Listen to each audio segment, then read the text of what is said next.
if you have anything, come out as fast as possible and get it to any detachment or any police service that you have available to get to talk to.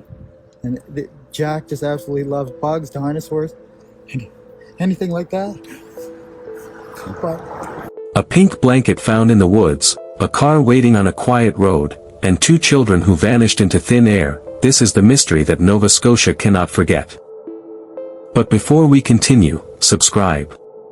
We've crossed 300 supporters and now we're pushing toward 500, then 100. Every subscription is a fingerprint in the fight for justice. Tell us, where are you watching from? Because this story demands voices louder than silence. At around 10 a.m. on the morning of May 2, 2025, a terrifying report reached the police from a small village called Lansdowne Station in Nova Scotia. The village, usually known for its quiet rural life where most residents recognize one another, suddenly became the center of a chilling mystery. 6-year-old Lilly Sullivan, a bright and lively little girl full of innocence, and her 4-year-old brother Jack Sullivan, who was always seen holding his sister's hand, had suddenly gone missing. This was the moment when an ordinary morning transformed into a day filled with fear, confusion, and uncertainty. Their mother, Malicia Brooks Murray, in a state of panic and visible distress, phoned the police. She told them she believed her children had wandered away from home, perhaps straying off as children sometimes do when they are playing outside. But this time, something about her voice and the situation felt different. Something was terribly wrong. The police immediately treated the call as urgent. Within just 26 minutes, officers had arrived at the family home. The calm of the small community was now broken by the flashing lights of patrol cars, the sound of police radios, and the sight of officers fanning out across the area. The search began right away, but by the time police arrived, Lilly and Jack had already vanished without a trace. According to the documents, the children were last seen a day earlier, on May 1st. It was inside a local Dollarama store where surveillance video captured 6-year-old Lilly and 4-year-old Jack walking alongside their mother, Malicia Brooks Murray, and their stepfather, Daniel Martel. In the footage, Lilly can be seen holding tightly to her little brother's hand, while Jack trails close by his mother. The family appears calm, almost ordinary, as if it were just another routine outing to the store. Yet no one present in that moment could have imagined that this brief recording would become so critical. That simple piece of surveillance footage, showing the children alive and together with their parents, would later stand as the final confirmed sighting of Lilly and Jack Sullivan. After this, there are no verified accounts, no clear traces, only unanswered questions about where the children went once they left that store. In the investigation, police conducted polygraph tests on the parents as well as close relatives. On May 12, the tests were administered to the mother and the stepfather, and in both cases it was said that they were telling the truth. Later, the children's biological father, Cody Sullivan, also underwent a polygraph examination, and in his case as well, he was found to be consistent with the truth. However, this machine is not considered legal evidence in court. It is only regarded as an investigative tool, something that can help guide the direction of a case but cannot serve as final proof. On the evening of May 2, just 1 kilometer away from the house, a pink blanket was found caught in a tree. The mother and the stepfather immediately confirmed that it belonged to Lilly. Only 2 days later, the second piece of the same blanket was recovered, this time from inside a garbage bag at the end of the family's driveway. Police examined both pieces and declared that they were part of one single blanket. But the question remains, how did the blanket first end up in the woods, and then later appear in the trash near the home? This unsettling discovery raised more suspicion than answers, deepening the mystery surrounding Lilly and Jack's disappearance. Police obtained permission from the court to access the videos from the toll plaza of Nova Scotia's highway, the Cobequid Pass. This was not just a routine request. The Cobequid Pass is a key highway, a heavily monitored route that connects Nova Scotia to the rest of the Maritimes. Surveillance cameras are always recording vehicles that enter and leave the province. By requesting these videos, investigators were following a critical lead, the suspicion that someone might have placed the children inside a car and taken them out of the province. The suspicion was simple yet terrifying. if Lilly and Jack had been transported by vehicle, then there was a chance that the toll plaza cameras might have captured the car, the driver, or even the exact time of the crossing. Police knew that a single frame of footage could change the entire direction of the investigation. The decision to review those tapes meant the RCMP were no longer only considering the theory that the children had wandered off. They were now actively investigating the possibility of an abduction. At the same time, while this search of toll plaza footage was underway, the mother herself gave police a statement that deepened the mystery even further. She told the investigators that she believed the children's biological father might have taken them. According to her, there was a possibility that he had come, picked them up, and taken them to New Brunswick. This claim by the mother, Malihia Brooks Murray, immediately raised new questions. If true, it meant the case was no longer about lost children but about custody, secrecy, and a hidden plan. Police could not ignore such a statement, especially coming from the mother of the missing children. They had to verify whether the father had been involved. But when investigators reached out to the biological father, Cody Sullivan, his account was entirely different. He told police very clearly that he had not seen the children, nor their mother, for the last 3 years. He had been completely out of their lives. He stated that he had remained at his home on May 2nd, the very day the children vanished, and that he had gone nowhere. Cody Sullivan further explained that he had not had any form of contact with Malihia for years. The suggestion that he had picked up the children and taken them to New Brunswick, he insisted, was simply not true. His words contradicted the claim of the mother and painted a picture of broken relationships, distrust, and conflicting stories. This contradiction created a storm of confusion for investigators. On one side, the mother was pointing toward the father. On the other, the father was denying any involvement and claiming that he had been absent from their lives for years.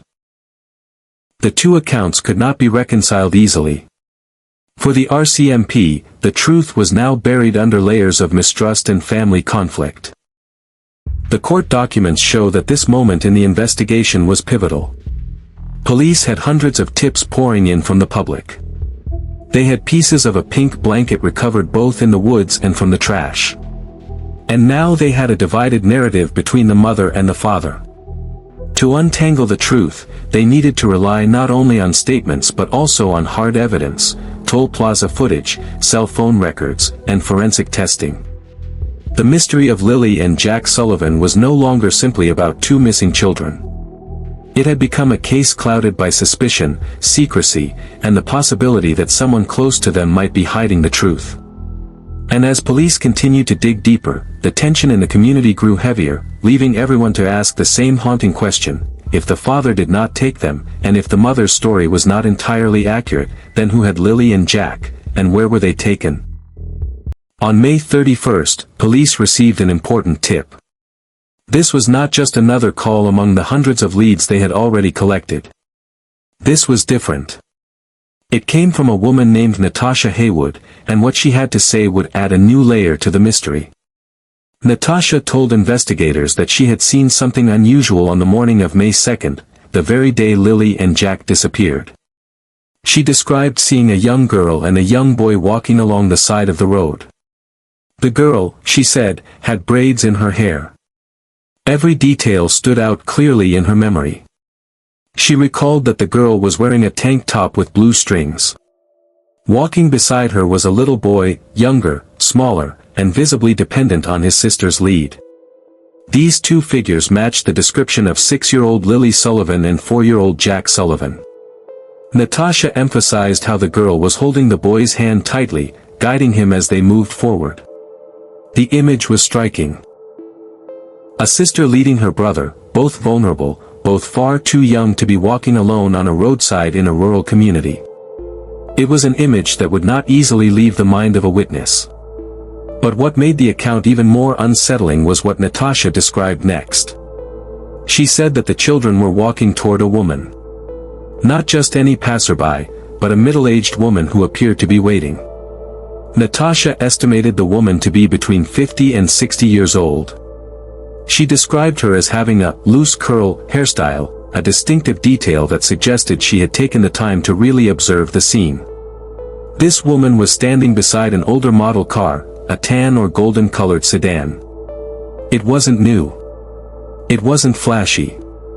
It was the kind of vehicle that could easily blend into the background and go unnoticed.